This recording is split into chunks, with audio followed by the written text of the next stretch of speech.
우리 하나님께서 여러분과 함께 하시고 이 말씀으로 은혜 주시기를 바랍니다. 제가 어렸을 때는 국민학교를 다녔습니다. 지금은 초등학교로 바뀌었죠. 어릴 때 교과서를 받을 때 교과서 제목이 국어, 산수, 사회, 자연, 도덕, 음악, 미술 이런 것이었죠. 지금은 산수를 수학이라 그러고 도덕은 바른 생활, 사회와 자연을 묶어서 설계론 생활 이런 과목으로 배운다고 합니다. 설계론 생활이라는 것은 이 세상을 살아갈 때 사람답게 살아가고 무시당하지 않고 살고 인간으로 제대로 하고 살려면은 어떻게 살아야 하는가 하는 것을 다루는 과목입니다. 도덕, 바른 생활과 조금 다른 차원이 있는 것입니다.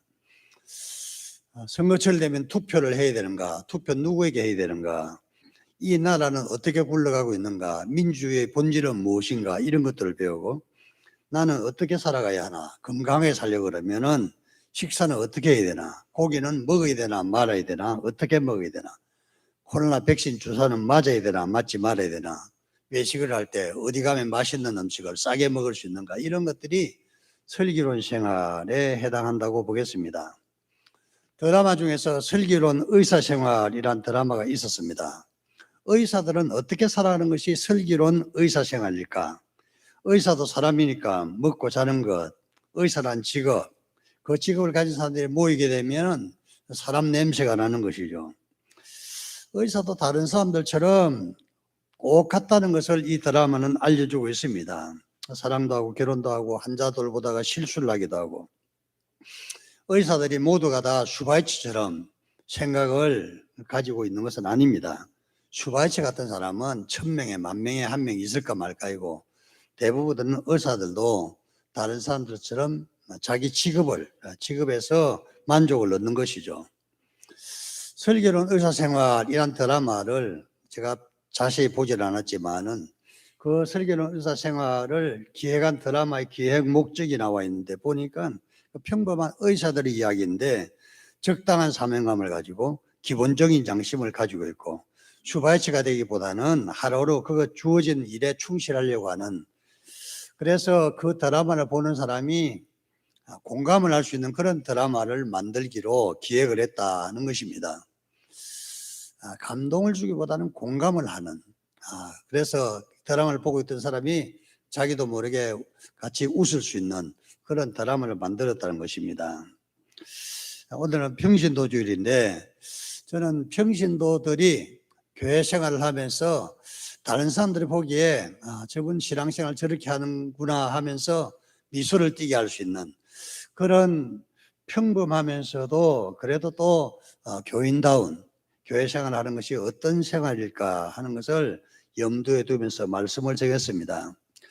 오늘 성경 말씀에 보면은 초대교회 상황인데 초대교회 성도들이 기도 열심히 해서 성령을 받고 교회라는 공동체를 만들어서 생활을 하게 됐는데 그 사람들은 날마다 성전에 모여서 예배를 드리고 또 맛있는 음식을 서로 나누면서 기쁨과 즐거운 마음으로 살아갔더니 많은 사람들이 우리도 저처럼 저 공동체에 소속해야 되겠다, 구원받은 사람이 날마다 더했다 하는 그런 말씀인 것입니다. 그래서 우리 모든 만민교회 성도님들도 초대교회 이 성도들처럼 설계론 교회 생활을 하게 되면은 우리 주변에 있는 수많은 사람들이 나도 만민교회 가서 믿음 생활을 해야 되겠다, 만민교회를 통하여 구원 얻는 성도들이 날마다 더해지는 역사가 일어나기를 주님의 이름으로 축원합니다. 설계론 교회 생활을 하기 위해서 우리가 맨 먼저 해야 될 일이 기도 생활을 슬기롭게 해야 한다는 것입니다. 42절 말씀에 보면 저희가 사도의 가르침을 받아 서로 교제하며 떡을 떼며 기도하기를 전혀 힘쓰니라. 교회가 만들어질 때 전혀 기도를 통해서 교회가 만들어졌죠. 그 기도라는 것은 교회의 본질이고 교회의 핵심이라는 것입니다. 그러니까 신앙생활을 하려고 그러면, 교회 생활을 하려고 그러면 기도 생활을 해야 되는 것입니다. 이제까지 기도 생활을 열심히 안 하던 분들도 오늘 말씀을 듣고서 깊이 한번 생각해 보시고 내 자신의 기도 생활을 점검해 보시기를 바랍니다. 기도라는 것은 신앙의 본질이라고 말씀드렸습니다. 세상에는 모든 인간 생활의 요소들을 문화라고 합니다. 문화, 컬처 문화라고 그러는데 사람들이 하는 헤어스타일, 펌을 할 때 긴 펌을 할 건지 아니면 짧은 펌을 할 건지, 안 그러면은 단발할 건지, 남자들은 헤어스타일을 어떻게 할 것인지, 옷은 어떤 걸 입을 건지, 구두는 어떤 걸 신을 건지, 그리고 집은 어떤 집에서 살 것인지, 이 다양한 것들을 문화의 산물이라 그렇게 말합니다. 한 문화라는 것은 모든 사람들의 생활을 규정하는 것이거든요. 근데 문화의 속에 들어가 보게 되면은 종교라는 것이 있습니다. 종교라는 걸 통해서 문화가 나타난다 이 말입니다. 그래서 종교의 핵심이 뭐냐 하면 기도라는 것입니다. 우리 삶의 가장 깊은 곳에 들어가 보면은 바로 기도라는 것이 있죠. 이슬람 문화라는 말이 있어요. 이슬람 사람들은 어떻게 생활하는가? 보니까 중동 사람들은 대부분 콧수염을 기르지 않습니까? 우리나라 사람들은 콧수염을 기르면 변태라 그럽니다. 그래서 콧수염 기르는 것이 용기가 필요한 것이죠. 중동 쪽에서는 콧수염은 당연하게 기르는 것이죠. 그 하나의 문화라고 볼 수 있고, 여자들은 부르바라 그래서 전신을 감싸는, 눈만 빼고 기내는 그런 의복을 입기도 합니다. 우리가 보기엔 저렇게 답답해서 어떻게 사나, 오래 그렇게 살아오다 보니까 그게 뭔지도 모르고 살아가는 것이죠. 중동의 어떤 나라들 보니까 우리나라 사람들처럼 흰 옷을 입더라고요. 긴 두루마기처럼 흰 옷을 입고 있는데 아주 굉장히 멋져요. 흰 옷을 입는 저런 풍속도 이슬람 문화라고 볼 수 있겠습니다. 우리나라 사람들도 옛날에는 흰 옷을 입었다는 그런 전통이 있었는데 요새는 알록달록 개성을 따라서 다양한 옷 색깔을 입는 것이죠. 옛날에는 한복을 입었겠죠. 지금 한복을 잘 안 입고 전부 다 양장 같은 것을 하고 있고, 남자들은 대부분 신사복을 입고 티샷을 입고 그렇게 생활하고 있는 이 모든 것이 문화라는 것입니다. 문화 속에는 종교가 있고 종교 안에는 기도가 있다는 것입니다. 종교의 핵심은 기도라는 것입니다. 그러므로 종교 생활을 설교하려고 그러면 기도 생활에 대해서 깊이 생각하고 기도 생활을 해야 제대로 된 종교 생활을 할 수 있겠다 하는 것입니다. 예수님께서 말씀하실 때 마태복음 25장에 10명의 처녀에 대해서 이야기를 하신 적이 있어요. 어떤 결혼식장에 참석하기 위해서 준비하고 있던 10명의 처녀가 한밤중에 결혼식이 시작되면서 자고 있던 아가씨들이 일어나서 보니까 등불을 가져가야 되는데 기름이 없어서 애를 먹는 그런 상황입니다. 그럼 예수님께서 하신 말씀은 등불과 기름을 준비한 사람을 슬기로운 처녀라 그러고, 그렇지 못한 처녀들을 미련한 처녀라고 말하고 있는 것입니다. 이게 등불을 준비했다는 것은 뭘 말할까요? 기름을 준비했다는 것은 기도 생활을 했다는 그런 뜻입니다. 성령으로 충만했다는 그런 뜻이거든요. 기도 생활하는 성도들이 바로 슬기로운 신앙생활을 하고 있다 하는 것입니다. 그러면 예수님께서 결론이 그런 이제 깨어있으라 너희는 그날과 그때를 알지 못하느니라 이렇게 말씀하고 있습니다. 깨어있다, 기도한다는 것이고, 기도하는 것은 슬기로운 생활이다. 우리 모든 성도들 깨어서 기도하시기를 바랍니다. 슬기로운 교회생활 하시기를 바랍니다. 지금부터 한 50년 전에 제가 처음 이제 새벽기도를 시작하면서 교회 나가 보았더니 교회 새벽기도 나오는 분들이 한 10명쯤, 12명쯤 되더라고요. 저를 포함 12명쯤. 시골 교회인데 12명쯤 나오는 이 교회 주일 낮 예배 모이는 사람이 제가 세어보니까 120명쯤 됐어요. 그때는 제일 뒤에서 누가 교회 일지를 쓰는데 사람들 숫자를 다 세워서 몇 명 참석했다는 것도 썼습니다. 120명쯤 모이는 교회 새벽기도는 12명이 나오더라고요. 200명쯤 모이는 교회는 몇 명이 나올까요? 20명이 나옵니다. 500명쯤 모이는 교회는 새벽기도 인원이 50명입니다. 여러분 교회가 부흥하고 성장하기를 바라면은 기도의 제물이 되시기를 바랍니다. 네, 혼자 새벽기도 나오면 10명의 성도가 덤으로 따라 나오는 거예요. 이 원리를 열심히 잘 활용하게 되면 교회가 부흥되는 것입니다. 새벽기도 성도 한 사람이 기도할 때 10명의 성도가 따라 붙는 거예요. 이게 무슨 원리인지 모르지만 그런 원리가 대한민국 교회에 있습니다. 여러분 초대교회에서 열심히 기도했다 그러지 않습니까? 열심히 기도만 하고 있었는데 구원받은 사람이 날마다 더하게 하셨다 이렇게 말씀하고 있거든요. 우리가 기도할 때 구원받는 사람이 더하게 되는 것입니다. 그러므로 슬기롭게 교회생활을 하시기를 원하신다면 기도하시기 바랍니다. 기도하시기 바랍니다. 기도하시기 바랍니다. 앞으로 나도 기도해 보겠다 결심하시길 바랍니다. 한 12명쯤 나오던 그 시골교회 사람들이 지금은 다 돌아가셨지만 그 중에서 조금 치인다는, 조금 부족해 보이는 집사님 한 분 계셨는데 키가 한 1m 50쯤 되고 그리고 이빨이 뻐드렁이가 2개 있었는데 볼 때마다 걱정이 돼서 저 이빨로 결혼 어떻게 하나. 근데 결혼도 했고요. 오랜 후에 제가 고향에 내려가 봤더니 그분 아들이 판사가 되어 있더라고요. 아버지는 그렇게 부족해도 하나님께서 은혜를 베풀어 주셔서 그 집에 사법고시를 패스하고 판사가 되는 은혜를 주신 것을 볼 수가 있었습니다. 그 당시에 새벽기도 나왔던 성도들이 한 분 한 분 제가 다 꼽아봤는데요, 다 잘 돼 있어요. 그 자녀들이 잘 돼 있어요.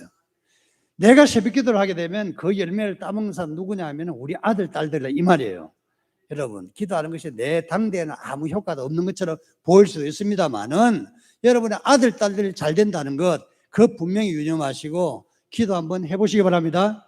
내가 기도하면 하나님께서 은혜와 능력을 베풀어 주시는 것입니다. 이 은혜가 우리 모두에게 충만하시기를 바랍니다.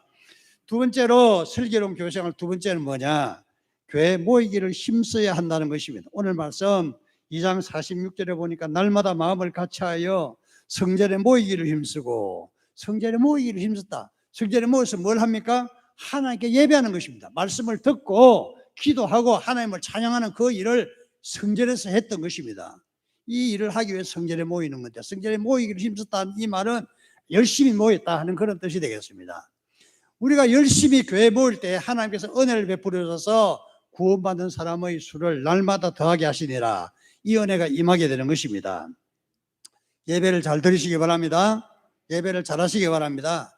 제가 오랫동안 목회를 하다 보니까 예배를 잘 드리는 성도가 마음이 단순하고 순수하고 착한 사람들이에요. 착한 사람들은 목사가 하는 말 잘 들어요. 착하지 않은 사람들 목사가 하는 말보다는 자기 생각을 더 앞세우는 거거든요. 교회 생활을 하려고 그러면은 착해야 되는데, 착한 사람은 어떤 사람이냐 하면 특별한 체험을 한 사람들, 아주 삐딱한 길로 가다가 이 깡패 생활 청산하고 다시 주님께 돌아온 사람은 목사 말을 하나님 말씀처럼 들어요. 굉장히 순종을 잘합니다. 왜 그렇습니까? 나쁜 길로 가봤더니 거기 허무하고 아무 인생에 유익이 없는 그런 길을 항상 발견했거든요. 그래서 회개를 한 겁니다. 회개하게 되면 사람이 착하게 되는 거죠. 조폭들이 뭐 자기 몸에다가 문신을 하면서 착하게 살자 하는 문신을 한다는데, 조폭들이 착하게 살려고 그러면 예수를 믿어야 하게 되고 회개를 하면 착하게 되는 것입니다. 착한 사람들이 예배를 열심히 잘 드려요. 여러분, 하나님 앞에 죄를 뉘우치고 회개한 사람들, 그 사람들 착한 사람이건데, 이런 착한 사람들이 예배를 잘 드리면서 모범적인 성도요, 또 슬기로운 교회 생활을 하는 것입니다. 예배를 잘 드리는 성도들은 깨달음이 있습니다. 예배를 왜 드려야 되는지 알기 때문에 예배를 드리는 거지, 아무 생각 없이 예배 드리는 것은 아닙니다. 예수께서 말씀하시기를 너희는 먼저 그의 나라와 그의 의를 구하라, 그리하면 이 모든 것을 너희에게 더하시리라, 이렇게 말씀하셨어요. 이 말씀은 먹고 사는 문제, 너희가 무엇을 먹을까 마실까 염려하지 말라, 무엇은 옷을 입을까 염려하지 말라, 이는 다 이방인들이 구하는 것이라 하나님께서 우리에게 그것이 있어야 되는 줄을 아시느니라. 그러므로 너희는 먼저 그의 나라와 그의 의를 구하라. 이 말씀은 먼저 하나님께 예배를 드리라, 먼저 하나님을 잘 섬겨라, 그런 말씀인 것입니다. 그래야면 이 모든 것을 너희에게 더하시리라. 이 은혜가 여러분들에게 충만하시기 바랍니다. 예배 드리는 것이 우리 삶의 우선순위에서 1순위가 되면 예배를 잘 드릴 수가 있어요. 그런데 1순위가 아니고 예배 드리는 것에서 3순위, 5순위로 밀리게 되면 예배는 잘 안 드리게 되는 것입니다. 자, 예배 드리는 것은 내 인생 가장 중요한, 가장 먼저 해야 되기 때문에 1순위로 정리를 해보시기 바랍니다. 그러면은 예배를 어떤 경우에도 잘 드릴 수가 있는 것입니다. 제가 처음 은혜를 받고 교회 다닐 때 예배를 잘 들었습니다. 새벽 기도회를 열심히 모든 예배를 다 참석했습니다. 어린 나이에 새벽 기도회까지 참석을 했으니까요. 그러다 군대를 갔는데 논산훈련소에서 훈련을 받지 않습니까? 훈련 받을 때도 교회를 가게 하더라고요. 교회 갔다 오면 조금 불이익도 있긴 있지만 어쨌든 교회를 가게 하는데, 교회 갔더니 젊은 아이들이 교회에 와서 통곡을 하면서 기도하고 울고 불고 야단 법석이다. 왜 그럴까요? 자기 사는 사는 것이 너무 힘드니까 하나님 하고서 그냥 울고 불고 야단인 거예요. 제가 보기에는 대한민국에서 제일 은혜가 넘치는 곳이 논산훈련소가 아닐까 생각해요. 젊은 아이들이 그냥 다른 사람에게 불이익을 당하고 이렇게 여러 가지 어려운 일이 있으니까 하나님께 기도하고 예배를 아주 정성스럽게 드렸던 것입니다. 그 후에 자대 배치를 받았는데요. 제가 8사단 16년대에 배치를 받았습니다. 자대 배치받은 그날이 수요일이었는데, 수요일 저녁이 되니까 그 군종 사병이란 이 사병이 교회 갈 사람 집합을 하라 그래서 저는 아무 생각 없이 교회 간다고 해서 집합을 해서 교회 갔다 왔는데요. 교회 갔다 왔더니 내용한 분위기가 아주 싸늘하더라고요. 싸해. 그러면서 곳곳에서 들리는 소리가 쫄따구 새끼가 급대가 없이 교회 다녀왔다. 그런 말이 막 들리고 아주 분위기가 살벌하더라고요. 여러분, 신앙생활하고 예배생활을 한다는 것은요, 이런 분위기를 이겨내야 제대로 신앙생활을 할 수 있는 것입니다. 예배 한번 드리면은, 예배를 드리기 위해서는 우리가 욕먹을 각오도 하고, 매맞을 각오도 하고, 불이익을 당할 각오하고, 죽을 각오하고, 그게 예배 드리는 것이지, 이것저것 잔머리 굴리면 예배를 못 드리는 것입니다. 내가 그 예배를 드린다고 해서 불이익을 당한 것도 사실이에요. 누가 나를 이렇게 찝찝거리기도 하고, 이상하게 비난하기도 하고 그러더라고요. 예. 그러거나 말거나 하나님만 바라보시기 바랍니다. 하나님께 예배하면 하나님께서는 은혜를 베풀어 주시는 것입니다.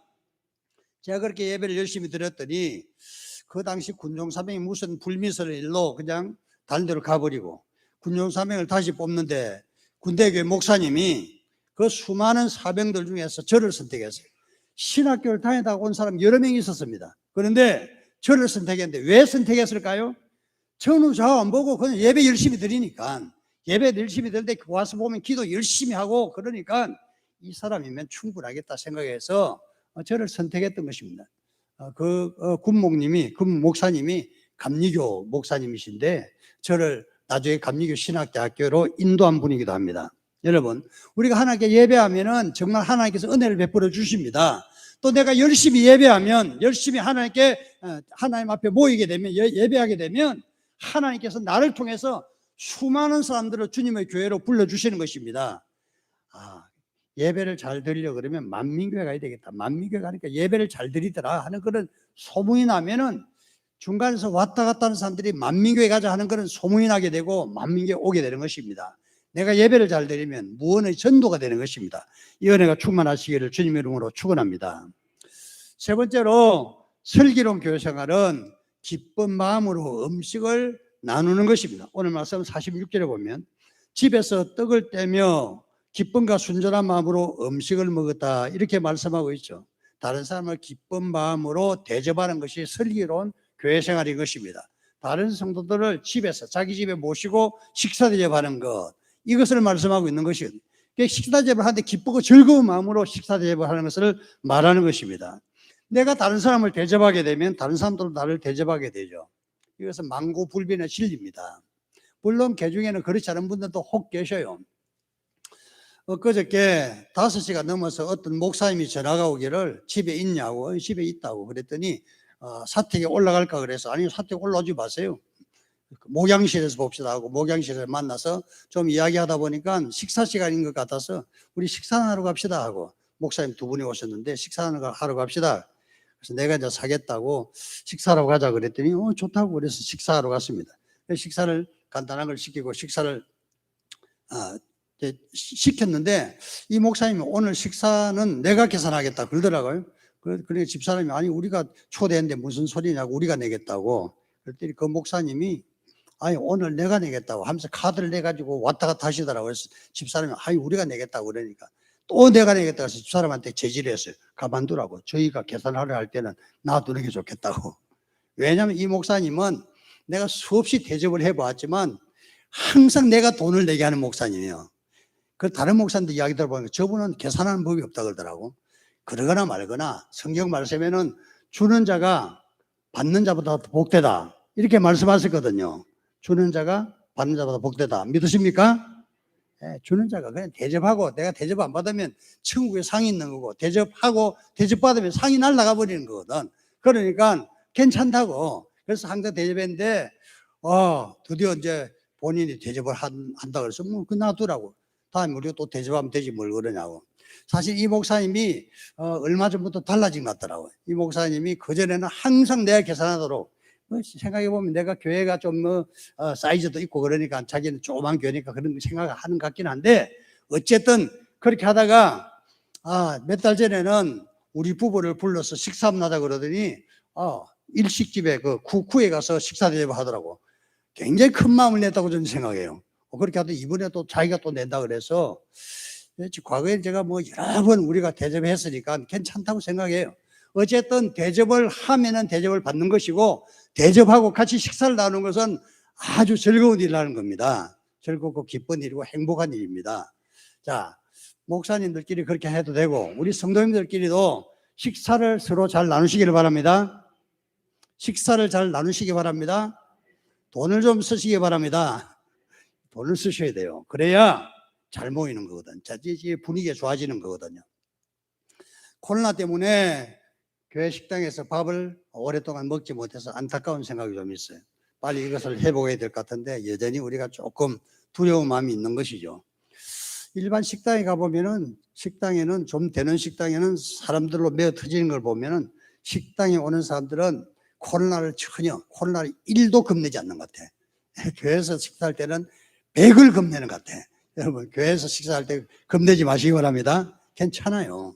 그리고 밥을 먹으면서 우리는 정이 드는 것이니까 특별히 이제 마음을 내어서 다른 분들을 대접하려는 마음을 좀 가져보시기 바랍니다. 우리가 성도들 중에 대접하는 분이 많이 있다는 걸 제가 알고 있어요. 대접하는 것은 좋은 일인 것입니다. 그러다 보면은 정말 교회가 편하고 또 다른 사람들이 보기에도 만민교회는 사랑이 충만한 교회로구나. 예수께서 하신 말씀 너희가 남에게 대접을 받고자 한 대로 너희도 남을 대접하라. 이것이 율법과 선지자의 본질이다 하고 말씀하셨으니까 다른 사람을 대접하는 것은 우리에게 아주 좋은 일이, 그래서 성경 말씀을 실천하는 것이기도 한 것입니다. 이 은혜가 충만하시기를 바랍니다. 또 남을 대접하다가 예상하지 못한 큰 축복을 받을 때도 있어요.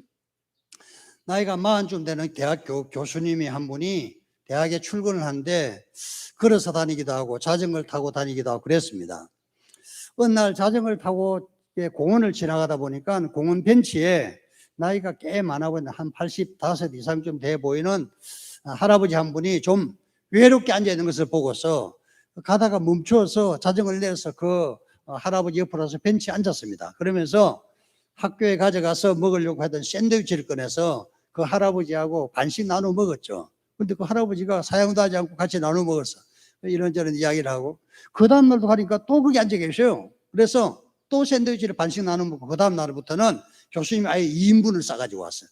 교수님 그 할아버지한테 1인분 주고 자기도 먹고, 그리고 나서 이제 커피도 좋은 커피를 빼와서 할아버지도 하나 드리고 자기도 먹고, 그렇게 이제 출근하는 것이 일상이 됐습니다. 그렇게 해서 세월이 흘러가 한 달, 두 달, 10달, 2년이 지나도록 항상 그렇게 그 할아버지와 즐거운 시간을 보냈는데 할아버지하고 교제를 하면서 즐거웠다 그래요. 기뻤어. 즐거운 시간 보냈는데 어느 날 보니까 할아버지가 안 보이는 거예요. 그래서 이 일이 무슨 일이냐 하고 학교에 갔는데 그 다음 날도 안 보여서 물어봤어요. 이틀째 물어봤는데 주변에 사람들 탐문을 해보니까 그분이 돌아가셨다는 겁니다. 그 어느 병원에 지금 계시냐 하니까 어떤 병원에 지금 그 장례식장이 있다고. 그래서 그 병원으로 가게 됐는데 병원에 가서 조문을 했더니 어떤 분이 물어보더래요. 혹시 레인이시냐고, 레인이 박사냐고 물어보더래요. 예, 레인이라고 내가 그랬더니 돌아가신 분이 봉투를 하나 이렇게 준비했다고, 레인이 박사가 오면 주라고 그러더래요. 장례식 간 게 아주 정말 잘한 거예요. 장례 갔더니 봉투를 주는데 봉투를 열어보니까 거기에 할아버지가 쓴 편지가 있었던 것입니다. 그 편지 내용에 보니 이렇네요. 당신은 2년 동안 내 집 앞을 지나면서 나의 말벗이 되어준 친구입니다. 나의 친구 레인이 고맙습니다. 라는 편지와 함께 또 거기에 이런 글이 붙어 있습니다. 내가 당신에게 25억 달러의 유산과 코카콜라 주식 5%를 드립니다. 25억 달러는 당신이 원한 대로 쓰시고 5% 주식은 당신이 좋은 사업에 쓰시기 바랍니다. 하는, 보니까 기본적으로 유산을 받은 것이 25억 달러인데 우리 돈으로 환산해 보니까 한 3조 원이 돼요. 3조 원. 3조 원의 유산을 받았던 것입니다. 그래서 내 생각에 여러분 공원 지나가다가 할아버지 앉아 계시면 유심히 보시기 바랍니다. 그리고 샌드위치를 대접해 보시기 바랍니다. 그러다 보면은 돈벼락을 맞을 수 있지 않겠나 하는 생각이 들어요. 또 만약에 뭐 돈벼락을 안 받아도 괜찮아요. 내가 대접을 하면 주님께서 마지막 내 주님 앞에 설 때 너 정말 잘했다 칭찬해 주실 것이니까 이래저래도 외로워 보이는 분이 계시면은 대접을 잘하시기를 바랍니다. 레이니 박사는 이 돈을 자기가 다니는 학교에 자기가 근무하는 그 대학에다 기증을 했습니다. 3조 원의 돈을 기증하고 코카콜라 주식 5%, 전체 코카콜라 주식 5%를 기증을 했는데 알고 보니까 이 늙은 할아버지는 코카콜라 회장 은퇴한 분인데 엄청난 재산이 있지만 자녀도 별로 없고 또 말벗도 없고 쓸쓸하게 노년을 지내다가 친한 친구를 만나서 즐겁게 보내면서 자기의 모든 유산을 레이니 박사에게 넘겨버렸던 것입니다. 레이니 박사는 그 돈을 대학 교수가 월급도 받을 만큼 받으니까 내가 돈이 무슨 필요가 있어 하고 대학에다가 바쳐버렸던 것입니다. 대학 이사회에서는 이런 기특한 젊은 교수가 있나 해서 그 젊은 교수를 다음 대학 총장으로 만들어버렸어요. 그래서 그분이 레이니 박사가 대학 총장을 16년간 했습니다. 유명한 미국의 에모리 대학 총장을 16년 동안 했는데 제가 미국 갔을 때 그 에모리 대학을 방문한 적이 있습니다. 원래는 에모리 대학이 미국에서 인류 대학이 아니었어요. 근데 이 레이니 박사가 엄청난 이 돈을 투자한 이후에 아주 유명한 대학이 되었죠. 에모리 대학은 미국에서 유수한 대학이 되었던 것입니다. 제가 말씀드리는 것은 이렇게 남을 대접한 이 사랑의 실천에서 놀란 일들이 일어난다는 것입니다. 외로운 사람들이 말벗이 되어주는 것도 아주 소중한 일이고 또 먹지 못한 이들에게 빵을 대접한다 소중한 일인 것입니다. 이런 일을 하나님께서 기뻐하시는 것입니다. 우리가 하나님을 기쁘시게 하면 하나님께서 우리에게 은혜를 주십니다. 만민교회 성도들 한 분 한 분이 레이니 박사처럼 되시기를 바랍니다. 그래서 은혜가 충만하시고 우리 교회를 통해서 수많은 영혼들이 구원되는 역사가 일어나기를 주님 이름으로 축원합니다. 기도합시다.